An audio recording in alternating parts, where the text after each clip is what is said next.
సాంప్రదాయ ఫలంగా ఖర్జూరం నీరాజనాలు అందుకుంటుంది. రంజాన్ మాసం వచ్చిందంటే చాలు పౌష్టికరమైన ఈ పండుతోనే ముస్లింలు ఉపవాస దీక్ష పూర్తవుతుంది. ఖర్జూరంలో ఎన్నో పోషక పదార్థాలు, ఔషధ గుణాలు కలిగి ఉన్నాయి. ఖర్జూర పండులో గ్లూకోజ్, ఫ్రక్టోజ్ వంటి ప్రకృతి సిద్ధమైన చక్కెర పదార్థాలు ఉంటాయి. ఈ పండును రోజు ఒకటి చొప్పున తీసుకుంటే రోగనిరోధక పెరుగుతుంది, ఆరోగ్యంగా ఉంటారు. ఈ పండ్లలో విటమిన్ ఏ, బిలు పుష్కలంగా లభిస్తాయి. ఎముకలు బలంగా, పటుత్వంగా ఉండాలంటే ఖర్జూర పండు తరచుగా తినాలి. ఖర్జూర పండు శరీరంలో అధిక గల వాతాన్ని పోగొడుతుంది. ఉదయాన్నే మలబద్ధకంతో బాధపడేవారు రాత్రి పాలలో 4 నుంచి 5 ఖర్జూర పండ్లను వేసి మరగబెట్టి రాత్రి నిద్రపోయే ముందు ఆ పాలు తాగితే మలబద్ధక సమస్య నుంచి విముక్తి పొందొచ్చు. ముఖ్యంగా రక్తహీనతతో బాధపడేవారు ఖర్జూర పండ్లు, పాలు, మీగడ లేదా కొద్దిగా నెయ్యి కలిపి ఉదయాన్నే అల్పాహారంగా తీసుకుంటే రక్తం శాతం పెరుగుతుంది.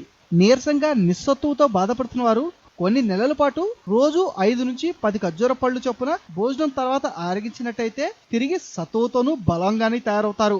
ఎండాకాలంలో వడదెబ్బ తగలకుండా ఉండాలంటే ఖర్జూర పండును రాత్రి నీళ్ళలో నానబెట్టి మరుసటి రోజు ఉదయాన్నే ఆ నీళ్లు తాగితే వడదెబ్బ బారిన పడకుండా ఉండొచ్చు. పెద్ద పేగులో సమస్యలు ఉంటే ఈ పండులోని టానిన్ చక్కగా ఉపయోగపడుతుంది. గొంతు నొప్పి, మంట, శ్లేష్మం వంటి వాటికి ఈ పండు గుజ్జు లేదా సిరప్ చాలా మంచి మందు. మూత్రపిండాలలో రాళ్లు కరగాలంటే ఖర్జూర పండు తరచుగా అరగించాలి.